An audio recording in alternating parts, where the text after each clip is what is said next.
Minasyaitonirrajim. Bismillahirrahmanirrahim. Assalamualaikum warahmatullahi wabarakatuh. Innal hamdalillah nahmaduhu wa nasta'inuhu wa nastahdihi wa nastaghfiruh wa na'udzu billahi min shururi anfusina wa min sayyiati a'malina. May yahdihillahu fala mudilla lahu wa may yudlilhu fala hadiya lahu. Asyhadu an la ilaha illallah wahdahu la syarika lahu wa asyhadu anna Muhammadan 'abduhu wa rasuluh. Allahumma shalli ala sayidina Muhammad wa ala alihi wa ashabihi wa tabi'ina wa tabi'ina lahum bi ihsanin ila yaumiddin, amma ba'd. Allahumma rabbi shrah li sadri, Allahumma rabbi shrah sudurana wa yassir lana umurana, Allahumma zidna ilman nafi'a warzuqna fahma, amma ba'd. Baik tuan-tuan, puan-puan dimati Allah Subhanahu wa taala, alhamdulillah, syukur kepada Allah Subhanahu wa taala pada hari ini saya menggantikan pada Ustazah Isfadiah yang tak dapat untuk memberikan kuliah pada hari ini kerana keuzuran yang tak dapat dielakkan. Jadi doakan semoga beliau sihat di Lubnan, dan kalau tengok Facebook live dia tu nampak sihatlah, ya. Sempat lagi pasang kemah untuk pelarian kat sana. Jadi insyaAllah hari Sabtu ni akan kembali ke tanah air, ya. Baik, puan-puan, tuan-tuan rahmati Allah Subhanahu wa taala, kita sambung perbincangan yang telah Ustazah lakukan sebelum ini. Dimaklumkan sampai ke bab keputihan, ya. Kita sambung tentang keputihan, ya. Jadi bila membincangkan tentang keputihan ini, puan-puan rahmati Allah Subhanahu wa taala, dia masih ada kaitan dengan darah wanita, ya. Kerana apa saja yang keluar daripada faraj wanita, asasnya adalah yang dikenal sebagai darah itu ada beberapa kategori, dan dikaitkan dengan hukum darah juga ialah sesuatu yang keluar, ya, selain daripada air kencing dan juga air mani, dan ianya mempunyai implikasi hukum, ya, dalam syariat Islam, dan ianya penting untuk difahami dan diketahui kerana asas dalam kehidupan kita iaitu beribadah, dan ibadah ini perlukan kepada taharah.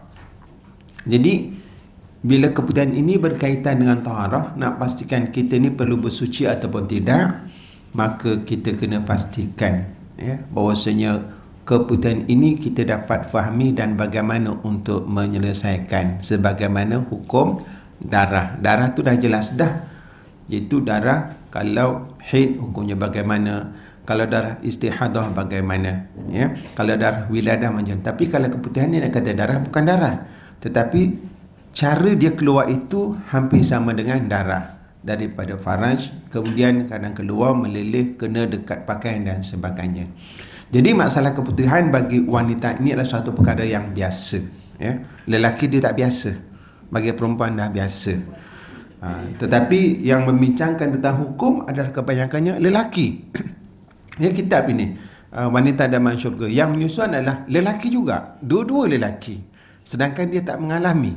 Kalau segi ilmu, dia kata sebagai ilmu teori lah, sebab dia tak mengalami, ya. Tetapi pengalaman itu boleh dikongsikan kerana lelaki juga hidup bersama dengan wanita yang sering dan selalu diberikan bimbingan dan tunjuk ajar, ya.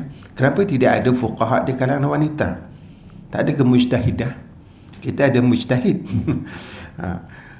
Kalau lelaki ada ulama, tak ada ke alimat, ya, wanita-wanita yang mempunyai kepakaran dalam ilmu. Memang tak nafikan ramai wanita-wanita yang mempunyai kepakaran dalam bidang agama di Malaysia, tak kurang, ya, mereka-mereka yang menjadi pakar rujuk, sama ada dalam ini berkaitan dengan haji. Ada Dr. Sharifah Hayati antaranya yang menjadi pakar rujuk untuk hukum hakam wanita berkaitan dengan haji. Selalu kalau musim haji dia ada kat Mekah. Dia akan duduk bersama jemaah untuk bersedia memberikan pandangan-pandangan untuk jemaah dapat menunaikan haji dengan sempurna. Jadi begitu juga dengan kita lah di Malaysia, tak kurang juga ramai wanita yang memahami, ya. Cumanya di dalam disiplin ilmu secara detail kebiasaannya adalah lelaki. Kerana apa? Kerana mereka yang bersama dengan masyarakat, mereka terjun bersama dengan masyarakat dan mereka perlu menyelesaikan masalah masyarakat, antaranya ialah masalah hukum hakam, ya. Jadi wanita tahu kebiasaan dia untuk diri sendiri, tak ramai yang boleh ke depan untuk memberikan kuliah. Kita ni kalau lelaki seorang ustaz, dia tak boleh bagi kuliah, 10 tunggu, 100 orang dah menunggu dalam grup kan. Okey, malam ni saya tak bagi kuliah, tak dapat bagi kuliah, saya boleh ganti. Tu semua dah PM tepi. Tapi kalau ustazah, siapa nak cari ni? Kadang dia marah, dah ustaz macam mana dah jadual dah ni dah, habis macam mana dah tak boleh. Boleh carikan ganti. Kalau cari ganti, itulah dalam tu yang kita kenal, tapi tidak ramai jumlahnya berbanding dengan lelaki, ya. Baik, keputihan ialah cecair atau lendir yang keluar daripada sistem peranakan wanita sehingga berlakunya lembapan pada bahagian faraj. Jadi difaham bahawasanya keputihan itulah bentuknya cecair, ya, bukan benda yang keras, bukan benda yang bertokol. Sebab darah ni kalau keluar ada yang bentuknya keras kan, ya, dalam bentuk yang kita panggil apa, ketulan-ketulan, ya. Tetapi kalau keputihan dia adalah bentuk cecair, berbeza dengan cair yang jernih, ya. Kalau jernih kita tahu sama ada wadi ataupun wazi, ya, yang keluar disebabkan faktor-faktor lain lah. Jadi keluar daripada faraj wanita disebabkan sistem peranakan wanita yang ia menjadi suatu kebiasaan, ya, dalam sistem yang wallahualam. Itulah kehebatan Allah Subhanahu Wa Taala, kenapa ada jenis-jenis lendir yang begitu, ya. Ada yang namanya wadi, ada mazi, ada mani, ada lagi yang keputihan ini. Jadi Imam An-Nawawi dalam kitab Majmu' menjelaskan bahawa keputihan adalah campuran peluh dengan mazi. Oh, rupanya peluh ni bukan saja keluar kat luar pada tubuh badan kita, daripada dalam badan itu pun boleh keluar peluh. Bila peluh itu keluar bercampur dengan air mazi, maka dia menjadi keputihan. Itu dinyatakan oleh Imam An-Nawawi. Dia ni ulama, takkan dia tahu pula kan. Jadi disitulah kadang kepakaran-kepakaran di antara bidang-bidang itu diperlukan, ya. Sebagaimana kitab ini, ya, disusun, diselitkan juga dengan pandangan-pandangan pakar perubatan yang berkaitan, ya. Umumnya sebatian yang dirembes oleh sistem peranakan wanita yang disilakan sebagai keputihan ialah rutubatul fajr, ya. Rutubatul fajr ialah bahasa Arab, rutubah kelembapan. Keputihan itulah yang menjadikan faraj itu lembab, ya. Sedikit lembapan yang didapati apabila letakkan kain pada faraj, ya, ataupun qasa al-baita, sesuatu yang seperti benang putih bertali yang keluar daripada kemaluan wanita pada hari terakhir haidnya sebagai tanda wanita itu telah suci menurut istilah fuqaha, ya. Jadi kelembapan itu ada dalam faraj. Kalau kita nak tahu ianya segi haid itu sudah bersih atau tidak, sebab di dalam faraj itu dia akan mencampur darah dengan lendir, keputihan sebagainya. Jadi apabila kita letakkan kapas di dalam faraj, ditarik, dia akan keluar, ya, lendiran yang jernih. Itu adalah tanda dia dah suci, ya. Jadi bila bercampurlah dengan peluh, ya, dengan air mazi, itulah yang menjadikan ia keputihan, ya. Jadi terdapat 4 tempat yang mengeluarkan keputihan. Ini kalau dalam istilah biologi lah kan. Ada 4 tempat. Yang pertama bibir faraj, yang kedua ialah vagina, kemudian pangkal rahim dan juga rahim itu sendiri. Pangkal rahim dan rahim, 4 tempat ini adalah satu tempat yang biasa akan mengeluarkan kelembapan, ya. Paling banyak mengeluarkan keputihan yang berlebihan jika berlaku perubahan hormon ialah di pangkal rahim ataupun faraj. Ini tempat yang akan banyak keluar keputihan. Apa yang menyebabkan keluarnya lendir yang banyak ini adalah faktor perubahan hormon. Jadi kerana itulah puan-puan mati Allah Subhanahu Wa Taala, pemakanan ini sangat penting. Pemakanan itu yang akan menghasilkan hormon-hormon. Sama hormon itu yang baik ataupun tidak baik, dan ini akan mempengaruhi keadaan tubuh badan kita. Sama ada segi kitaran haid, ataupun yang berkaitan seperti dengan keputihan yang keluar daripada faraj wanita. Jadi keputihan ini ada berapa jenis, ya? Secara umumnya terdapat 3 jenis keputihan bagi wanita. Ada 3 jenis keputihan. Yang pertama, keputihan yang normal. Keputihan yang normal ini adalah keputihan yang suci. Dia bukan najis, ya. Sebab apa dia putih, ada macam suci? Sebab dia berada di dalam faraj itu sendiri.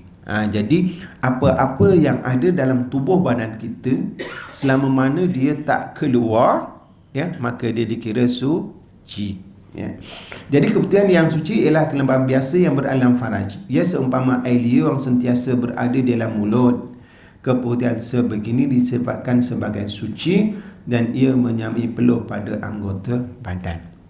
Itu yang pertama. Yang kat dalam tu yang tak meleleh keluar, hukumnya adalah suci. Jadi kalau kita masukkan sesuatu keluar daripada sebelah dalam, maka keputihan itu tidak dianggap sebagai najis, ya. Jadi kalau kita letakkan kat pakaian kita, that's okay. Macam kita ada liur kan, kita liur nak tak mana, kadang kita basah, gunakan tudung ke kain kan, that's okay, sebab air liur adalah suci, ya. Tapi tak elok lah kan macam tu. Cumanya kadang dah tak macam mana, kita bersin. Jadi bersin tu kita tak ada tisu, jadi kita lah tutup dengan dengan tudung kita ke, ataupun dengan baju kita. Jadi bersin air yang keluar sebab liur bersin tadi, maka hukumnya adalah suci, ya. Kotor berbeza. Memang kalau kena air bersin tu, air liur tu, dia kotor, ya, dan bahaya. Terkadang virus-virus yang ada itu boleh membahayakan. Sebab tu bila kita bersin, kita sunahkan untuk menutup mulut kita, ya. Dan jangan kita bersin di hadapan orang. Alihkanlah. Kalau tak boleh nak mengelak, kadang orang kata apa, out of control. Bila nak bersin ni kan, tak sempat nak buat apa-apa.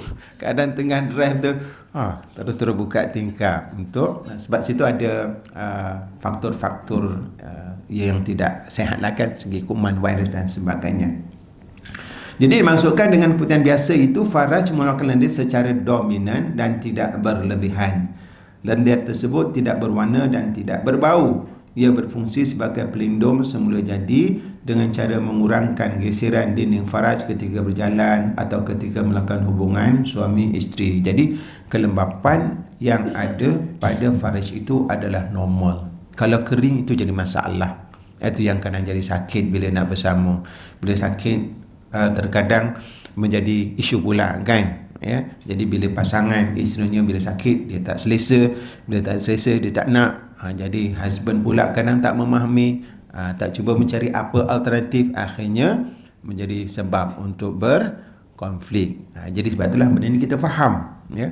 Kalau lelaki, ya, yang mendengar, ya, kadang kenapa wanita tidak bersedia untuk bersama, sebab faktor-faktor begini, ya, dengan lepas tu rasa sakit, pedih, ya. Jadi rupanya ini yang sudah tidak ada, khususnya kalau yang dah usia.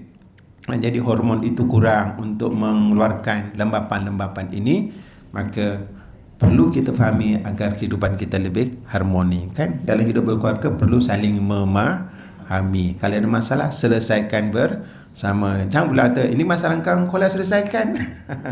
Tak boleh. Bila bersama kena hadapi bersama, ya.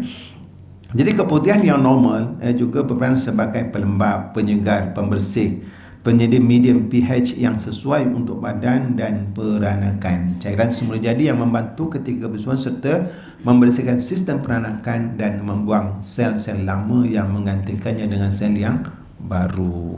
Begitu rupanya hikmah Allah Subhanahu wa taala jadikan begitu, ya. Ada darah, ada lendir, ada kebaikan-kebaikan yang memang menunjukkan kebesaran dan juga keagungan Allah Subhanahu wa taala, ya. Dalam kitab Subulus Salam, Imam As-Sana'ani menyebut bahawasanya air putih, ya, ataupun qasa al-baida yang datang setelah terhentinya haid adalah sebagai pelembut dinding rahim. Dinding rahim dibalut dan dilembutkan dengan air tersebut sebagai persediaan menyambut benih baru setelah membuang benih lama yang tidak disenyawakan. Ia seperti katil dan hamparan yang baru yang menanti tetamu yang ditunggu. Allahu Akbar, ya. Hikmahnya rupanya lendir itu, ya. Lendir itu menjadi penyebab, ya, untuk kesuburan seorang wanita, dan akhirnya dia menjadi faktor untuk keberhasilan sesuatu kehamilan. Jadi bayangkan kalau kering, ya, benda ini tidak boleh menjadikan ia menyambut untuk benih yang sampai, itu yang tak jadi, ataupun tidak berlaku persenyawaan dan zuriat itu tidak boleh terhasil, ya. Jadi walaupun mati Allah Subhanahu Wa Taala, bila kita kadang melihat, ya, ada generasi muda, anak-anak kita, kaum kita lama tak dapat zuriat, itu mungkin di antara sebab tidak, ya, hormon tak cukup, ya, pemakanan tak sempurna, mungkin aktiviti yang terlalu sibuk, terlalu penat, jadi semua dia akan mempengaruhi. Iaitu bagian pertama, keputihan yang suci, yang normal dan penting untuk kesuburan kesihatan seorang wanita dalam proses kelahiran dan juga proses sistem peranakan mereka. Yang kedua adalah keputihan yang disebabkan keputihan separanormal. Jadi ini tidak biasa. Keputihan separanormal maksudnya ialah faraj mengeluarkan lendir pada kadar agak berlebihan daripada biasa sehingga meleleh keluar daripada dalam faraj dalam sistem peranakan wanita. Dia banyak sehingga dia keluar daripada faraj tanpa boleh dikawal. Kalau air kencing kita boleh kawal, tapi kalau lendir itu dia nak keluar, dia keluarlah, sebab faraj adalah satu rongga yang terbuka. Jadi keputihan separanormal ini diistilahkan sebagai keputihan mengikut bahasa awam, dan ia dibahaskan di kalangan ulama daripada usul hukumnya sama ada suci ataupun najis. Jadi keputihan yang dibincangkan segi hukum dia ialah keputihan yang sampai meleleh keluar. Kalau dalam dia tak keluar, itu normal, sebagaimana air liur tadi, ya. Jadi keputihan ini biasanya keluar setelah dan sebelum haid, ya. Setelah haid bersih, dia akan keluar, tanda dia bersih. Kemudian sebelum haid, kadang sebelum haid pun dia keluar. Ketika hamil, ketika mengandung pun dia meleleh keluar. Pada waktu subur, ketika persetubuhan dan bersyahwat, ketika percantuman di antara benih lelaki dan wanita, dan sebagai pembekal makanan kepada benih lelaki yang berada dalam rahim wanita, ketika kemurungan atau kegembiraan yang melampau, dan juga selepas menopause. Jadi inilah faktor-faktor yang terkadang mempengaruhi, ya. Jadi semuanya itu ada hikmahnya. Jadi bila kita faham lendir-lendir yang keluar itu dipengaruhi oleh banyak perkara, maka kita kena kenal pasti kenapa keluar lendir tersebut, ya. Kita tak ada mungkin, ya, perempuan, ya, wanita tak ada apa-apa, ya, tetapi keluar juga mungkin terlalu gembira. Terlalu gembira pun boleh keluar lendir. Kemurungan pun juga, ya, terlalu sedih pun akan keluar lendir itu juga. Jadi kenal pasti kedudukan kita, situasi kita, supaya kita mudah untuk mengurus perkara tersebut, ya. Jangan dia katakan masalah, tak naklah dengan lendir keluar je susah, berhentikan dia. Tak boleh. Ada darah, ada haid, ya. Tak nak keluar dia tiap-tiap bulan nasib susah nak tentukan je, berhentikan dia. Jangan, ya. Sebab dia ada implikasi kepada sistem kewanitaan itu sendiri. Ini yang dibahaskan oleh ulama, ya, sama ada najis ataupun tidak, ya. Kemudian ada keputihan yang ketiga, iaitu keputihan yang najis, yang dikatakan keputihan tidak normal. Ini jarang berlaku, tak biasa macam ini. Iaitu keputihan tidak normal atau kritikal, iaitu faraj mengeluarkan lendir pada kadar terlalu banyak sehingga berlaku perubahan pada warnanya, ya, bau dan rasa gatal. Lendir tersebut juga menjadi kekuningan sehingga kehijauan, terasa gatal, faraj menjadi luka dan berbau busuk. Jadi kalau lendir yang biasa, dia jernih, dia tak ada apa-apa. Tapi kalau sampai keluar berbau busuk, maka inilah yang dikatakan keputihan yang najis, ya. Antara faktor berlaku keputihan yang najis ini ialah jangkitan bakteria, seperti bakteria vaginosis ataupun kolat seperti trichomoniasis dan juga kandida albikan. Tak tahulah nak sebut je kan. Bentuknya macam mana, wallahu alam. Jadi inilah pakar-pakar perubatan yang menyebutkan hasil kajian mereka bahwasanya keputihan yang kotor ini, yang najis ini, yang berbau ini adalah sesuatu yang bahaya dan juga perlu dibersihkan, ya. Jadi memang saya perhatikan kan wanita, Allah banyak sangat. Orang lelaki ni senang, dia mandi sabun tu je lah. Sabun tu lah, shampoo, basuh kepala, basuh muka, basuh kepala. Jarang lelaki yang rambut yang ni muka lain, tak ada masa nak fikir macam tu. Tapi kalau wanita, memang saya memahami, kadang dia beli macam-macam ada. Jadi kadang-kadang apa kali lah, kadang-kadang tak ada masa, tak sempat nak mengurus, ya, benda. Tapi oleh kerana fizikal lelaki begitu, ya, dan dia simple kerana dia banyak peranan di luar. Kerana hikmah mengapa Allah Subhanahu Wa Taala berikan kepada lelaki dalam urusan perkara tersebut berkaitan dengan bersuci, mengurus itu, dia sangat simple, ya. Contoh sekali keluar air mani atau keluar najis, depan dan belakang basuh, selesai. Tapi bagi wanita macam tak adil pula kan, ya? Tapi itulah, ya, hikmah mengapa Allah Subhanahu Wa Taala jadikan wanita ada peranan-peranan yang tersendiri yang tidak boleh dilakukan oleh lelaki. Lelaki boleh buat, tetapi lelaki ada tugas yang lebih utama di luar bersama dengan masyarakat mencari rezeki. Kalaulah lelaki sama macam wanita, nak pergi kerja, nak bersiap 1 jam nak bersiap 1 jam. Jadi kalau nak bergerak bersama dengan anak-anak perempuan saya, okey, kita nak bergerak pukul 10, ya, sekarang pukul 9.30, ya tak boleh, ya, pukul 10.30 boleh. Rupanya dia estimate untuk dia bersiap itu 1 jam, ya. Jadi situ cantiknya bila lelaki wanita memahami keadaan masing-masing, maka dalam pengurusan masa, ya, lelaki akan lebih bersedia. Okey, kalau nak pergi dia akan beritahu lah. Okey, bersiap, ya. Pukul 8 dah siap, pukul 10 kita nak gerak. Dia ada buffer time 1 jam, kau tak siap. Tapi dah beritahu awal. Tapi kalau dan tu juga, okey, jom kita gerak, memang dia akan marah. Baik anak atau isteri. Lelaki okey je. Anak lelaki, abang jom pergi. Okey, bagi 5 minit, siap terus pergi. Jadi menunjukkan kesediaan mereka untuk berperanan. Okey, kita balik kepada keputihan yang tidak normal tadi. Jadi banyak faktor yang menyebabkan ianya berlaku. Maka yang utama di sini, apabila ada keputihan yang tidak sehat, yang najis ini, maksudnya tubuh badan wanita tidak sehat, ya, kerana yang keluar itu mengandungi banyak bakteria dan juga kuman-kuman. Kerana itulah dia perlu diurus, ya, dengan cara yang sesuai untuk menjaga kebersihan wanita, ya. Baik, itu tentang pengenalan tentang keputihan. Ada 3 keputihan. Keputihan yang normal, yang biasa, yang berada dalam faraj wanita, maka hukumnya adalah suci. Tapi dah kalau suci kat dalam, nak buat apa Ustaz? Apa dibincangkan?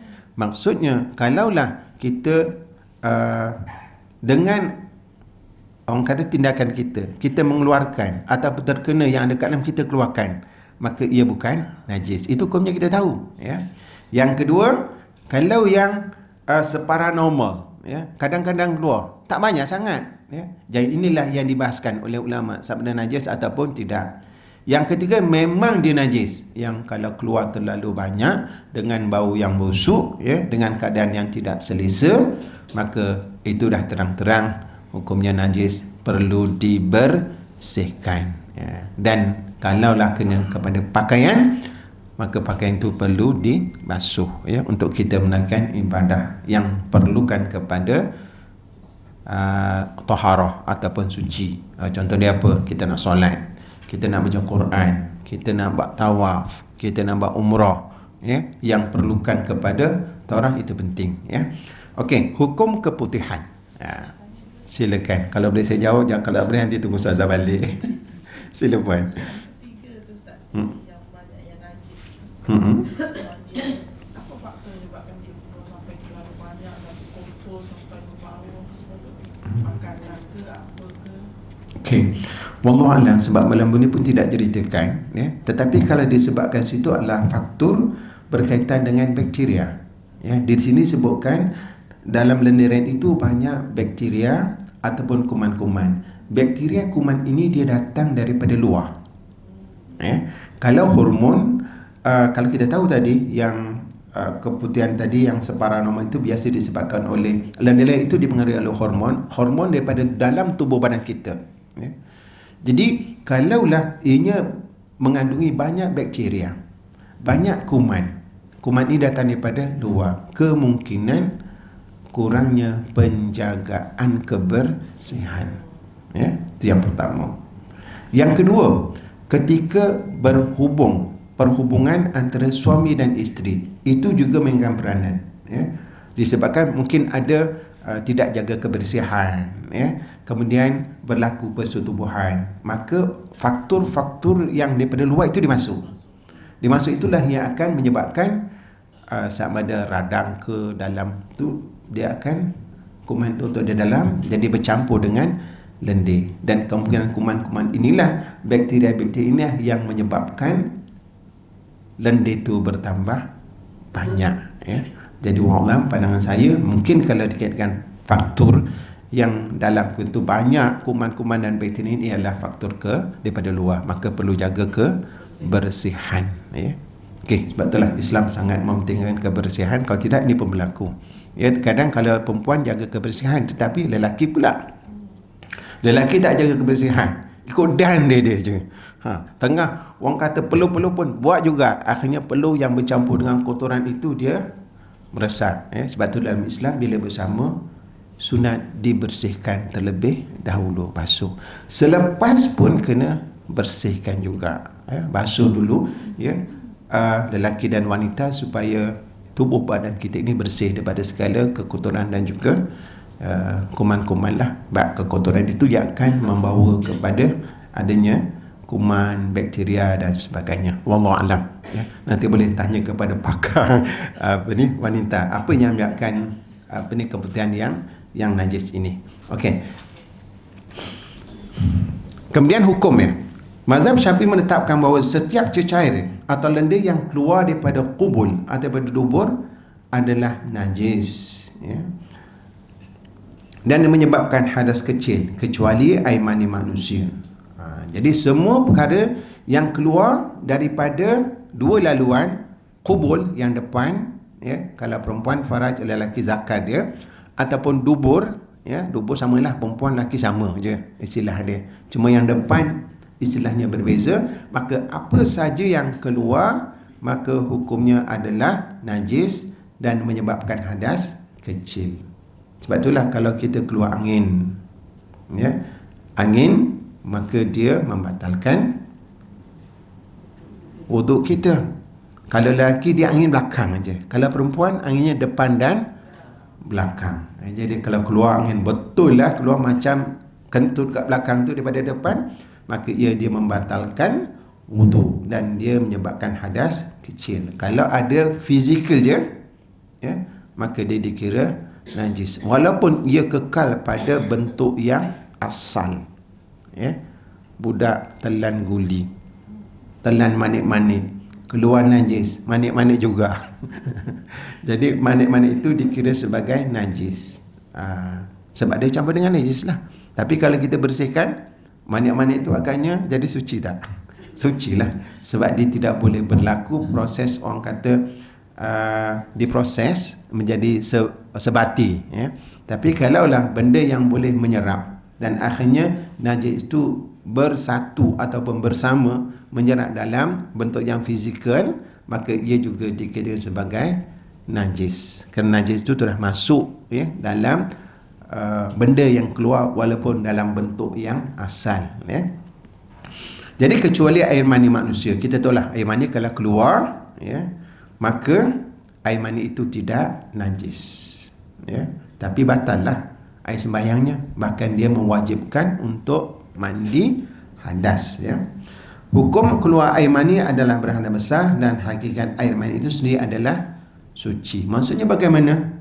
Kalaulah air mani itu dia terpancur, terkena kepada pakaian kita, kemudian kita gunakan pakaian tersebut, kain tersebut untuk solat, maka solat kita sah. Tapi hanya air mani sajalah.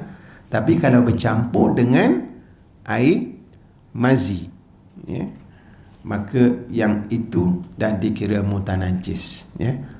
Jadi faham kot yang maksud dengan air mani, ya, air yang keluar ketika tadafuk, ya, masa dia memancut, ya. Tapi kalau air wadi atau mazi itu tetap najis, ya. Umum juga mengetahui bahawa setiap cecair atau lendir kecuali air mani yang meleleh keluar daripada faraj adalah najis. Sama ada cecair atau lendir itu jenisnya mazi, cecair lembut dan likat yang keluar daripada kubul tanpa memancut ketika syahwat, ataupun wadi, iaitu cair lembut warna putih yang keluar setelah kencing atau keletihan, ya. Kalau mazi biasanya adalah yang ketika bersama antara lelaki dan suami isteri, ya. Tapi kalau wadi ni biasanya bukan disebabkan syahwat, mungkin sebabkan keletihan, terkadang dia keluar lendir tersebut, ya.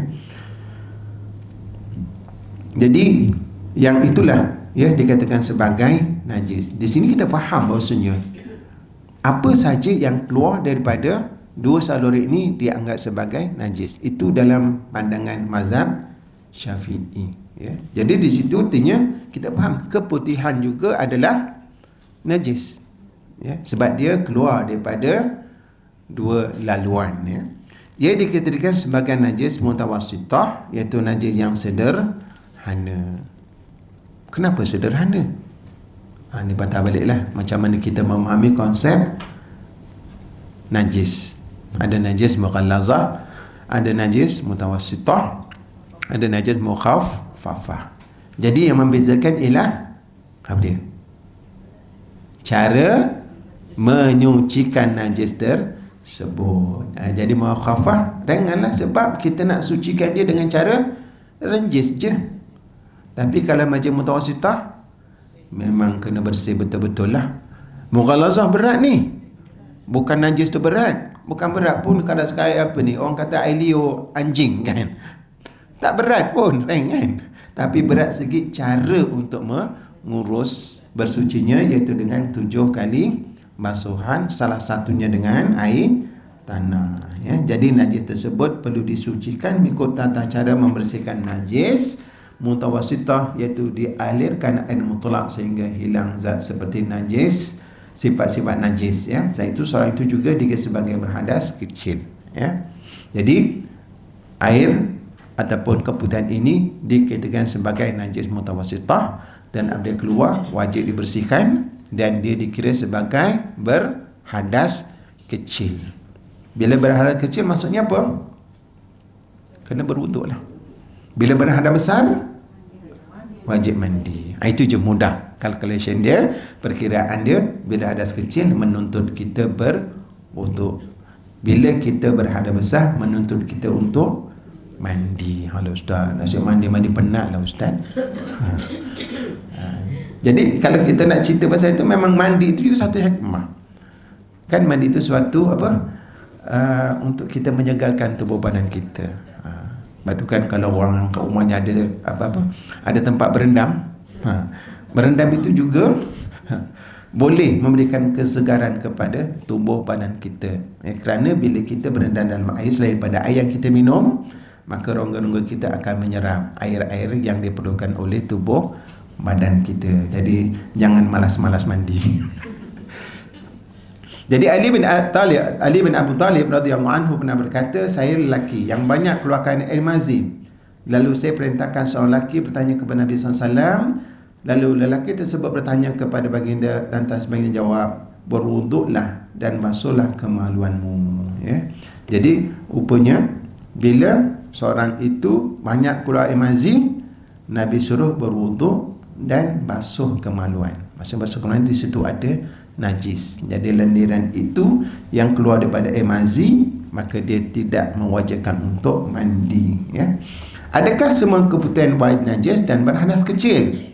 Jadi ini yang dibahaskan. Adakah semua keputihan najis dan berhadas kecil? Ulama berbeza pendapat berkaitan keputihan yang diistilahkan oleh masyarakat awam, dan menurut fuqaha ia adalah rutubatul farji, iaitu kelembapan faraj, dan yang dikatakan sebagai al-qassa al-bayda. Ini Ustazah dah bincangkan sebelum ni. Bila kita nak kenal pasti darah haid itu sudah berhenti ataupun belum, sehingga ada qassa al-bayda ini yang keluar pada kadar agak berlebihan daripada biasa. Ini yang tadi dibincangkan tentang bahagian yang kedua, ya, daripada keputihan di mana dia keluar dalam keadaan yang lebih banyak, ya, di luar daripada kebiasaan. Kebiasaan tak keluar kat dalam je kelembapan tu, tetapi dia keluar.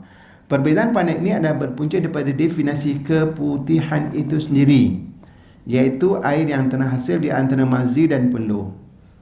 Rupanya yang ulama berbeza ni.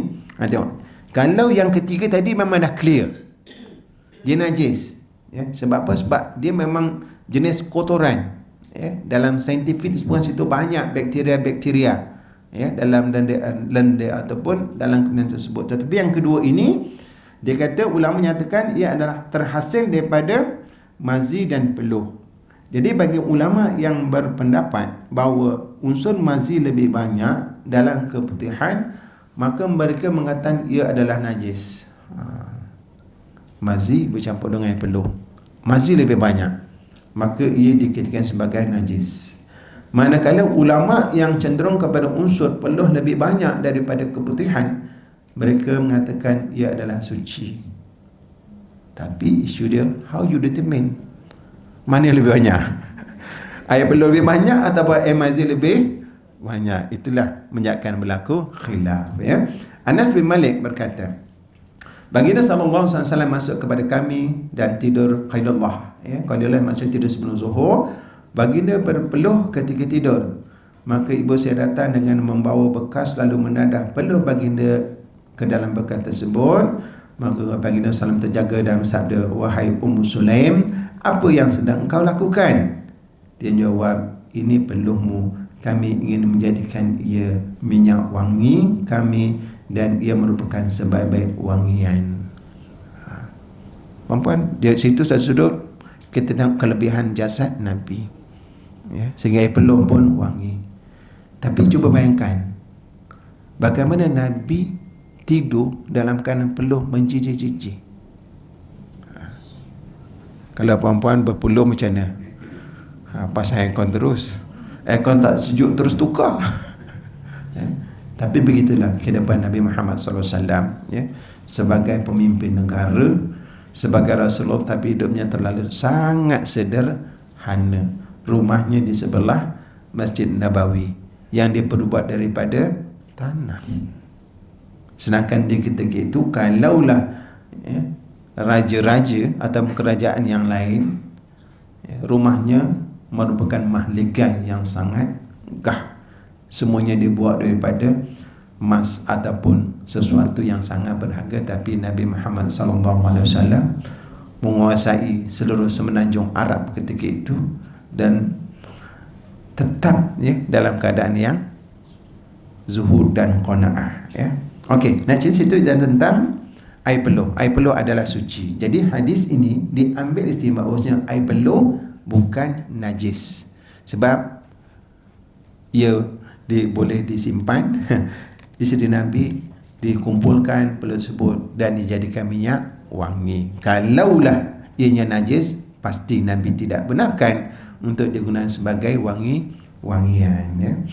Dalam Nihayatul Muhtaj karangan Imam Ar-Ramli dan Tuhfatul Muhtaj karangan Imam Al-Haythami menyatakan keputihan menurut mazhab Syafi'i direngkaskan seperti berikut. Yang pertama, keputihan yang suci yang tidak membatalkan wudu, iaitu keputihan yang terdapat pada tempat yang terzahir ketika seorang wanita duduk secara bertinggung atau kawasan yang wajib dibasuh ketika mandi wajib dan istinja. Keputihan ini adalah yang jenis keluar daripada bir faraj. Ini adalah kategori keputihan yang pertama. Dia masih di dalam. Kalau kita berdiri, dia tertutup. Tapi kalau kita bertinggung, maka akan terkeluar dan di situ ada lendir, maka itu dikategorikan suci. Biasanya ia pun tetap kita basuh jugalah. Sebab bila dah terbuka, maka dibasuh. Yang itu adalah suci. Yang kedua, keputihan yang jenis yang keputihan najis dan membatalkan wudu, iaitu keputihan yang keluar meleleh daripada faraj iaitu kawasan yang melebihi kadar yang telah dicapai oleh zakar. Kemudian najis ini keluar daripada pangkal rahim, cervix ataupun rahim uterus, ya. Jadi bila keluar daripada bahagian luar, maka pangkal rahim, maka situlah dikategorikan sebagai keputihan yang najis dan membatalkan wudu. Jadi boleh faham ya tentang tadi 3 jenis keputihan, dan dalam pandangan Imam Syafi'i dibagikan kepada 2. Jadi kalau yang di dalam maka tidak najis, yang di luar dikirakan sebagai najis. Artinya kategori yang kedua, yang ketiga, mazhab Syafi'i mengatakan ia adalah najis, dan bila dia keluar dia membatalkan wudu, ya. Kemudian keputihan yang suci tetapi membatalkan wudu. Ada pula keputihan suci tetapi membatalkan wudu. Apa dia? Keputihan yang keluar di kawasan yang mampu dicapai oleh zakar. Keputihan jenis ini keluar daripada dalam faraj yang ukuran dalamnya antara 7 ke 9 cm. Menurut pendapat terkuat dalam mazhab Syafi'i, keputihan jenis ini adalah suci tetapi membatalkan wudu. Jadi puan-puan minta maaf, bayangkanlah macam mana nak ukur, macam mana nak tentukan. Ini kaedah dia, ya. Jadi jadikan panduan kepada kita untuk menentukan keputihan itu, ya, membatalkan wudu ataupun tidak. Jadi nak mudahnya, puan-puan, keputihan yang keluar daripada faraj batal wudu. Ambil kaedah dalam mazhab Syafi'i, apa saja yang keluar membatalkan wudu. Cumanya kalaulah keputihan itu dikenal pasti keluar daripada bahagian dalam, iaitu suci, tapi bila keluar dari faraj dia membatalkan wudu. Jadilah, ya, keputihan suci yang tidak membatalkan wudu. Boleh faham, ya? InsyaAllah mudah-mudahan bijak. Baik, seterusnya ialah tata cara bersuci bagi wanita yang mengalami keputihan, ya. Bagaimana nak membersihkan. Masalah keputihan yang berlebihan sehingga mengganggu solat, hukumnya dibahaskan di dalam kategori uzur yang dimaafkan, seperti wanita yang sedang beristihadah dan orang yang bermasalah dedas, iaitu kencing tidak lawas, ya. Jadi sebagaimana saya katakan tadi, ya, keputihan ini bila dia keluar, dia suatu yang di luar kawalan kita, ya. Orang yang tak lawas kencing dia, itu pun di luar daripada kawalan dia, ya. Tapi kalau saja melepaskan, batal lah. Duk tahan sangat nak tak tertahan, akhirnya terlepas juga.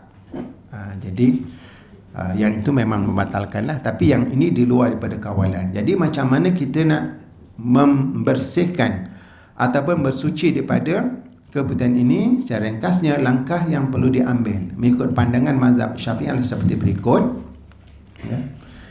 Yang pertama, dia dah cantik dengan dia punya graf dia, ya. Yang pertama sekali ialah bersihkan terlebih dahulu najis tersebut sebaik mungkin dalam kadar kemampuan, ya. Jadi kadar kemampuan bagaimana? Biasanya yang paling maksimum ataupun yang sekurang-kurangnya lah, ya, bagi perempuan dia kena duduk bercengkong, ya. Betul lah kalau orang dulu-dulu dia tak ada tandas duduk, ya. Tandas bercangkung, semcangkung itu dia akan menzohirkan apa yang ada di dalam, dan dia akan membersihkan sama ada depan ataupun belakang. Jadi kalau kita duduk yang sekarang ni, dia tertahan lah kerana tak bersih. Tapi selesanya yang mana? Sekarang ni memang kalau orang tua-tua dia nak duduk, dan mak ayah saya pun dia minta buatkan untuk yang duduk, sebab bila bercangkung tu nak bangun tak boleh, ya. Jadi bila kita menggunakan, ya, tandas duduk, maka cubalah, ya, cara bagaimana supaya bahagian ruangan yang dalam itu boleh dizahirkan untuk tujuan bersuci, ya. Sekadar mampulah, jangan pula korek-korek sampai dalam, nanti sampai luka kapas tu sampai masuk-masuk dalam, kan. Tak perlu. Secara yang zahir yang boleh dicapai pada keadaan yang biasa. Itu yang pertama, ya. Kemudian yang kedua, tutup lubang saluran dengan kain yang bersih bagi menghalang lelehan yang berlebihan. Jadi gunakanlah, kalau orang dulu-dulu kita fikir dia kata gunakan perca kain. Perca kain tu digunting, lepas tu disumbatkan dia pada saluran tersebut. Kalau kena kesian kan perempuan ya, dalam keadaan begitu. Ya, jadi bila dengan kapas ni yang terbaru lah. Sekarang guna apa dah? Yang kata apa? Panty liner. Macam-macam adalah sekarang ni kan.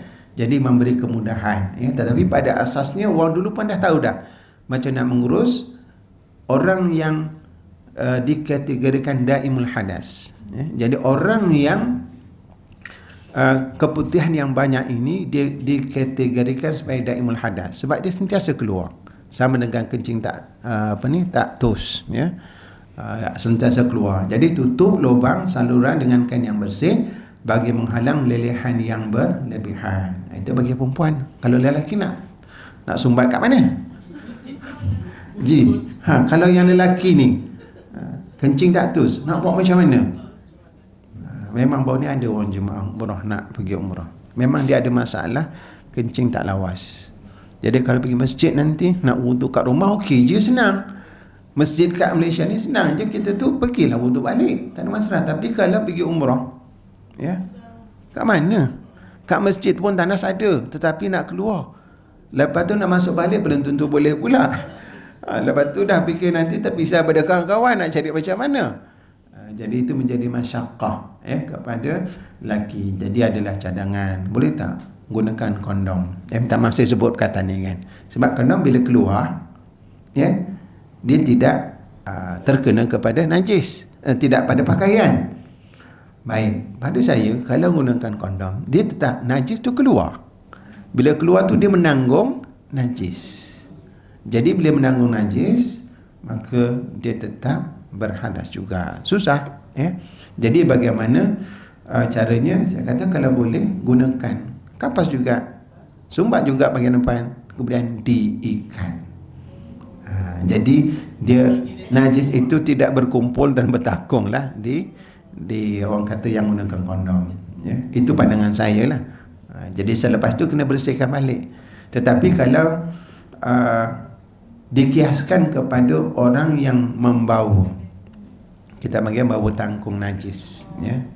Bila dia keluar tangkung najis, dan itulah cara dia yang najis itu yang daripada orang kata salur tu, maka itu dimaafkan ya. Tapi kalaulah cara yang ada yang boleh mengelakkan najis itu daripada berterusan keluar dan sebagainya, gunakan kondom, itu yang terbaik ya.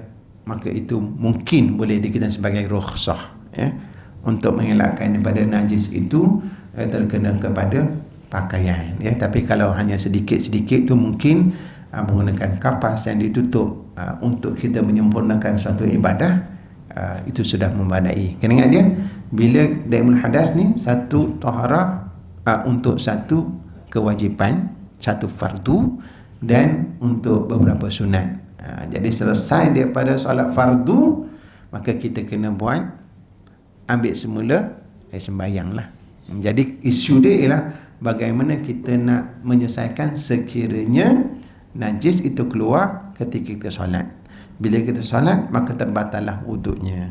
Jadi itu yang kedua. Langkahnya ialah kita kena sumbat ya. Kepada wanita sediakanlah bahan tersebut, jadi dia tidak menjejaskan ataupun tidak membatalkan taharah kita sekiranya ia berlaku ketika solat ya. Okey, kemudian yang ketiga, berwuduk dengan kadar segera. Jadi bila kita dah sumbat tadi, terus berwuduk dengan kadar segera, namun disyaratkan dalam mazhab Syafi'i agar wuduk tersebut diambil setelah masuknya waktu solat. Ini kerana dengan masuknya waktu solat ia menjadi perkara darurat, sama seperti masalah tayammum. Macam mana Ustaz, kita kat masjid susah juga ya. Kita butuh kalau nak pergi umrah lah, sebab saya selalu menguruskan jemaah pergi umrah ya. Kita kena pergi masjid sebelum masuk waktu. Tak boleh masuk waktu baru nak pergi, memang tak boleh masuk masjid. Jadi ini adalah satu pandangan ya. Jadi sekiranya kita menggunakan kaedah yang umum, mungkin boleh diambil di mana tidak perlu menunggu masuk waktu solat. Kerana di sini disebutkan bila dah masuk waktu solat barulah dikatakan sebagai darurat, sama seperti tayamum. Bila tayamum tu kita nak solat kena masuk waktu dulu. Sebab kita dah tunggu dah. Untuk air tu memang tak ada sampai masuk waktu dan kita perlu solat. Tengok betapa Imam Syafi'i ni sangat detail. Tetapi sekini sana bertemu dua keadaan masyaqqah. Untuk tunggu waktu solat. Kita nak berada di masjid tak boleh nak berwuduk sebagaimana di tempat kita. Maka di situ al-masyaqqah tajlibut taysir. Keadaan yang susah tadi maka diberikan kemudahan. Maka ambillah kaedah umum, kita boleh bersuci, kita sumbat supaya najis tak keluar walaupun sebelum masuk waktu solat. Itu pandangan saya, wallahu alam. Mungkin boleh minta pandangan-pandangan daripada ulama-ulama yang lain berkaitan dengan isu darurat kena masuk waktu. Sebab terkadang kita tak boleh lepas masuk waktu, memang kita tertinggal lah. Kita tak boleh nak solat berjemaah dan sebagainya. Okey. Kemudian setelah kita berwuduk, maka terus mengerjakan solat fardu dan solat sunat tanpa had dalam keadaan menanggung najis dan berhadas kerana darurat. Jadi bila kita dah wuduk tadi, maka kita boleh solat waktu. Contoh, kita nak duduk kat masjid, boleh untuk solat waktu zuhur. Kita nak tunggu asar tu, kita boleh lakukan banyak solat sunat. Ataupun nak baca Quran pun boleh dalam keadaan kita bersuci. Yang tak boleh satu fardu. Jadi bila nak masuk asar, jadi kita kena wuduk semula. Buat proses yang pertama tadilah, keluarkan kapas tadi, bersihkan tempat ataupun faraj tadi dengan step-step, kita sembat lagi. Lepas tu kita ambil wuduk untuk solat satu fardu lagi. Jadi mudah-mudahan Allah berikan rahmat kepada para wanita yang memang untuk bersuci, untuk menunaikan suatu kewajipan itu memang prosesnya sangat nak kata berat, tak berat, remeh lah kan. Tapi yakinlah, setiap kepayahan, setiap usaha yang dilakukan oleh seseorang itu ada ganjaran di sisi Allah Subhanahu wa taala. Jadi keempat tadi kena terus solat, walaupun menanggung najis, walaupun berhadas, kena darurat. Setelah tamat waktu solat, jika masih terdapat lelehan, maka perlulah mengulangi bersuci dan wuduk semula untuk bersolat fardu berikutnya. Jadi itulah perempuan mati Allah Subhanahu wa taala, bagaimana kita nak mengurus keputihan yang keluar daripada wanita. Baik, habis tentang keputihan. Ada persoalan? Kalau boleh saya jawab. Kalau tak ada, tunggu Ustazah pada kuliah yang akan datang.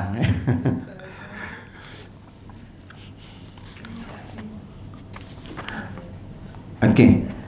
Kalau tadi kita masuk sedikit lagi, kita ada masa lagi berkaitan larangan ketika haid dan nifas serta amalan-amalan yang disyurkan.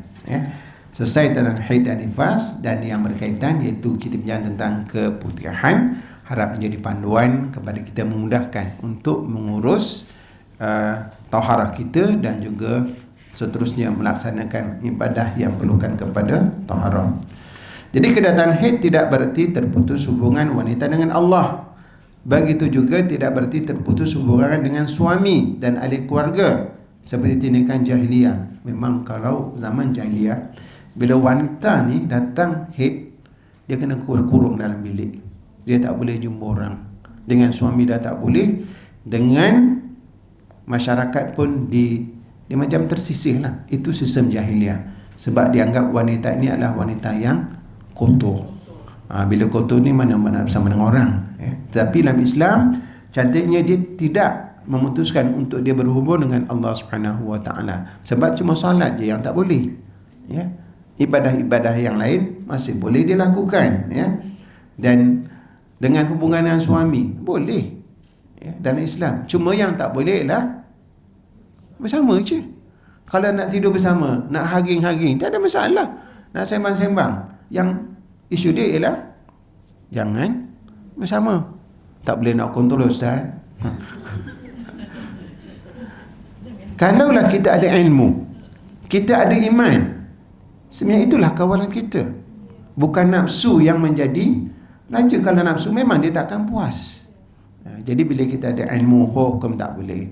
Boleh setakat mana? Setakat yang boleh. Ya. Dan kaedah Islam menyebutkan ma la yudraku kulluh la yudraku kulluh. Maksudnya benda yang kita tak boleh nak buat semua, jangan tinggalkan semua. Dalam hubungan suami isteri dan bilik, itu adalah satu kemestian. Bila itu yang tak boleh, jangan tinggalkan yang lain. Tidur bersama boleh, tidur satu selimut boleh, nak mandi bersama pun boleh. Sebab Islam adalah satu agama yang kita panggil apa? Sentiasa agar kehidupan manusia ini sentiasa dalam keadaan yang baik dan harmoni. Ya.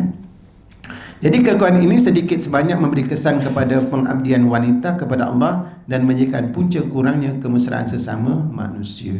Ya. Jadi dia kata bila datang haid ni, dia rasa dia dah jauh dengan Allah, dia tak boleh solat. Ya. Jadi untuk kita rapat dengan Allah, kita nak dekat dengan Allah Subhanahu Wa Taala, banyak caranya. Antaranya yang utama adalah solat. Siapa yang tak benarkan solat bagi wanita haid? Adakah manusia? Tidak. Syariat juga yang tidak membenarkan.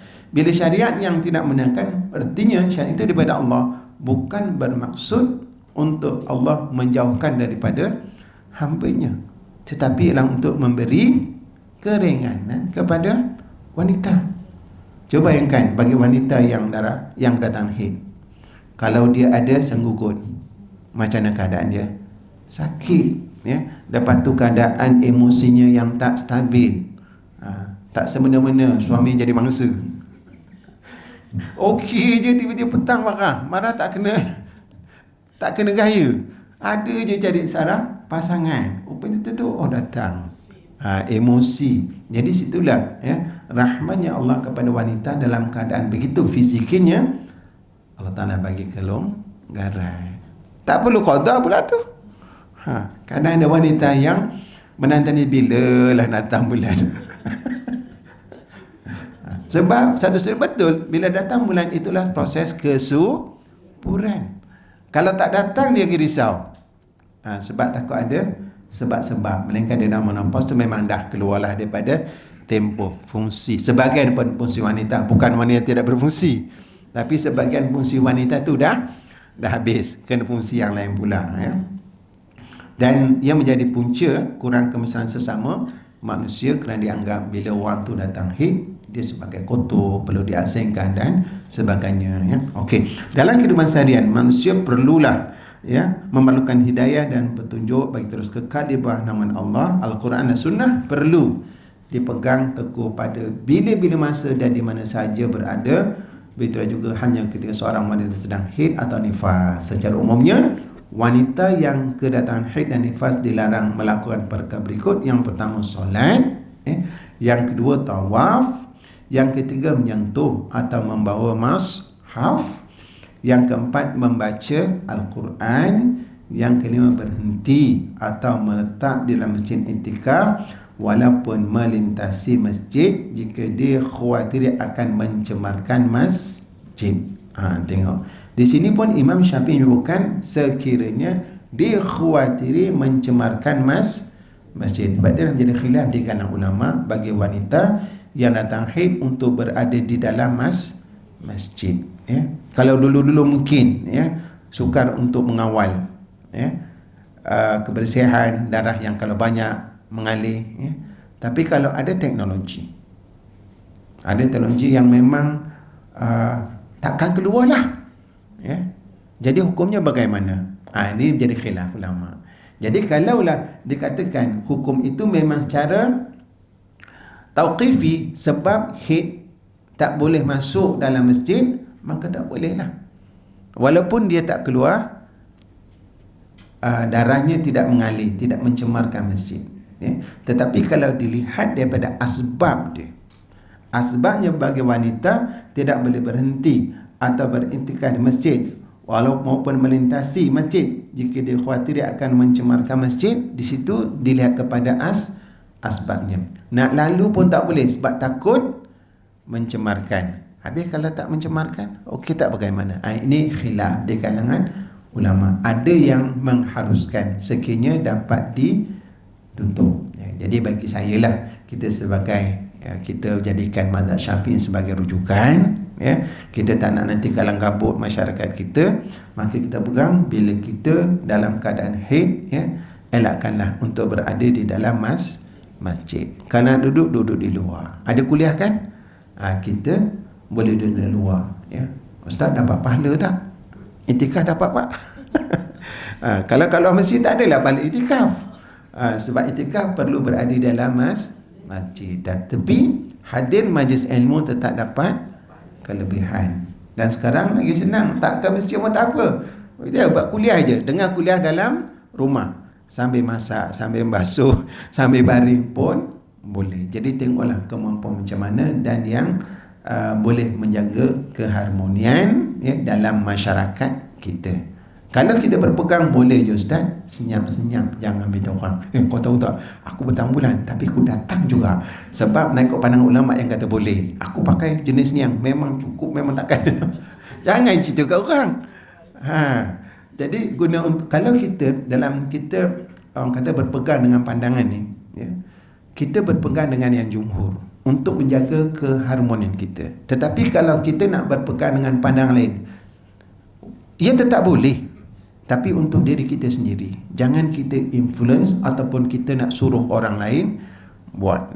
Contohnya tuan-tuan dan puan, bagi yang pergi umrah, dalam mazhab Syafi'i kita wajib tawaf wada. Tapi dia kata Ustaz, aku mana orang lain tak wada, boleh nak pegang, tapi jangan beritahu orang lah. You ada ilmu, you ada pandangan sendiri, pegang mazhab, pegang untuk di sini. Jangan kita mempengaruhi orang lain yang boleh menyebabkan rasa tak selesa. Solat subuh, alah, tak nak ikut mazhab Syafi'i lah, tak nak baca doa kunut. Solatnya sah tak? Sah. Tapi buat seorang-seorang lah kat belakang, jangan jadi imam. Kalau jadi imam, majoriti mazhab Syafi'i akan jadi masalah. Kalau you tak nak mazhab, orang kata nak ikut mazhab lain yang tidak ada doa kunut, okey, solat sendiri-sendiri kat belakang, jadi makmum. Masa baca doa kunut, relax lah. Sebab itu khilaf di kalangan ulama, itu adab kita berkhilaf. Okey. Jadi apabila seseorang wanita telah tamat tempoh haid atau nifas, maka dalam soal berpuasa dan talak hukumnya adalah harus walaupun wanita tersebut masih berhadas. Jadi segala hukum hakam yang berkaitan dia ketika haid, ketika nifas, dalam soal puasa dan talak hukumnya adalah harus walaupun wanita masih berhadas. Jadi hukum hakam yang tidak berkaitan dengan haid tadi, dia tetap berjalan walaupun dia berhadas. Sebab beza berhadas dengan hukum haid. Contohlah, kalau wanita yang diceraikan ketika haid, sah tak dia punya talak dia? Talaknya sah, cuma hukumnya adalah haram. Sebab bila dalam haid ini menyebabkan tempoh iddahnya lebih panjang, nak tunggu lama. Kalau nak lepaskanlah, cari yang baik. Dia nak cari pasangan yang lain, cepat dia dapat. Jadi kalau haid dia akan lebih panjang. Tempoh menunggu kan. Kan penantian satu penyiksaan kan. Jadi itu ada hikmahnya. Dia kena bezakan di antara hadas besar dengan hukum hakam. Ada hukum hakam yang dia boleh terlaksana walaupun dalam keadaan hadas, kerana dia tidak perlukan kepada taharah. Tapi bila nak solat, memang tak boleh lah, sebab dia perlukan kepada taharah. Selain itu, ulama mensyaratkan wajib mandi wajib terlebih dahulu bagi membolehkan mereka melakukan perkara-perkara talang ketika haid dan nifas. Contoh dia, bila dah bersih dah, boleh tak bersetubuh sebelum mandi? Sebaiknya mandi dulu baru bersih kan. Tapi kalaulah yang tak boleh itu ialah dia ketika haid, dilarang bersetubuh ketika haid. Sekarang haidnya dah bersih, cuma dia berhadas, boleh tak bersetubuh ketika berhadas? Laju je jawab. Maksudnya dia fahamlah hukumnya kan. Beza di antara hukum dengan tempoh haid. Jadi situlah ada yang katakan tak boleh, kena mandi dulu sebab hadasnya belum bersih. Bila hadas besar tu tak boleh basuh tubuh. Ada katakan boleh, sebab yang tak boleh basuh tubuh ialah ketika haid. Implikasi daripada haid adalah dia menyebabkan hadas besar. Hadas besar itu terangkat dengan mandi. Jadi manfaat. Kenapa khilaf? Terkadang ustaz pun jawab macam tu. Mana boleh, dia ada haid lagi.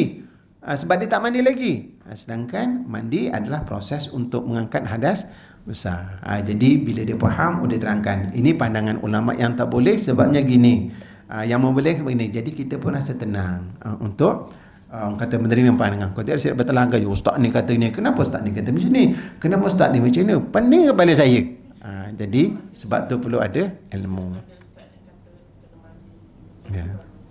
Sebab dia memahami bahawasanya selama mana dia masih belum mandi, dia masih ada haid lagi. Sedangkan haid itu berhenti bila tempoh haid. Bila dia kering, ataupun dia sudah tidak keluar. Cumanya dia belum mandi. Jadi tempoh yang dah kering saya mandi, mungkin dia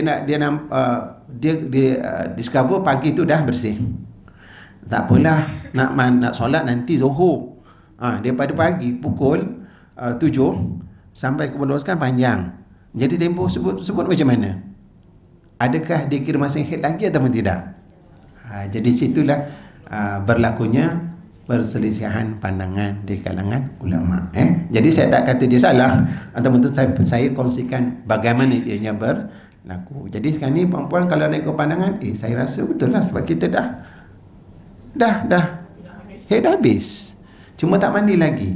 So kalau nak bersama, kalau ikut pandangan boleh, maka kita pun lebih tenang. Boleh dua-dua. Dan kalau yang pertama itu yang tak boleh, dia lebih ihtiyati.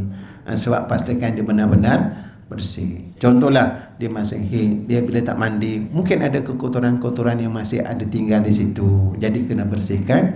Cuma bila kita mandi, kita bertengkung, maka segala kekotoran dia akan bersih. Itulah boleh. Okey. Namun oleh demikian, perkara-perkara yang dilarang ketika sedang haid nifas dibagi secara umumnya kepada dua bahagian, iaitu larangan yang disepakati dan larangan yang tidak disepakati. InsyaAllah akan disambung pada sesi yang akan datang. Sejam je kan? Jadi nanti perempuan nak balik, nak masak semua tu kan, siap-siap. Jadi yang benar itu daripada Allah Subhanahu Wa Taala. Yang salah dan silap itu daripada kelemahan saya sendiri. Saya sampaikan salam daripada Ustazah. Dia kata mintakan salam kepada jemaah. Dan untuk akhirnya kita sama-sama kita doakan kepada sahabat kita yang sedang diuji sakit. Kat mana kertas tadi? Ada tadi, saya selit di mana tadi? Siapa dah? Hajah siapa tadi?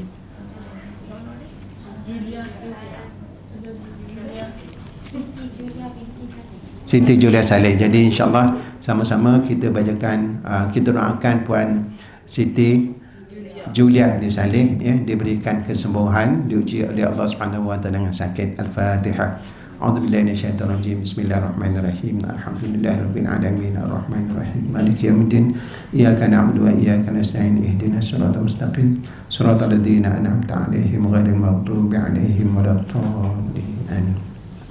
أعوذ بالله من الشيطان الرجيم بسم الله الرحمن الرحيم الحمد لله رب العالمين حمدا شاكرين حمدا يوافي نعمه يكافي مزيدا يا ربنا لك الحمد كما ينبغي لجلال وجهك وعظيم سلطانك اللهم اغفر لنا ذنوبنا اللهم اغفر لنا ذنوبنا اللهم اغفر لنا ذنوبنا اللهم اشف مرضانا اللهم اشف مرضانا اللهم اشف مرضانا خذنا إلى حجة جوليا لسالي اللهم ربنا لا تدع لنا في مقامنا هذا ذنبا إلا غفرته ولا هما إلا فرجته ولا دينا إلا قضيته ولا مريضا إلا شفيته ولا مريضا إلا شفيته ولا مريضا إلا شفيته ولا حاجة من حوائج الدنيا والآخرة إلا قضيتها يا أرحم الراحمين ربنا آتنا في الدنيا حسنة وفي الآخرة حسنة وقنا عذاب النار. Ya Allah, ya Tuhan kami, kau beri kesembuhan kepada saudara kami Hajah Juliah binti Saleh. Ya Allah ya Tuhan kami, berikanlah kesembuhan kepada saudara kami Hajah Juliah binti Saleh. Ya Allah ya Tuhan kami, kau berilah kesembuhan kepada saudara kami Hajah Juliah binti Saleh. Wa sallallahu ala sayyidina Muhammadin nabil ummi wa ala alihi wa sahbihi ajma'in. Subhana rabbika rabbil izzati amma yasifun wa salamun ala mursalin walhamdulillahi rabbil alamin. Taqabbalallahu minkum.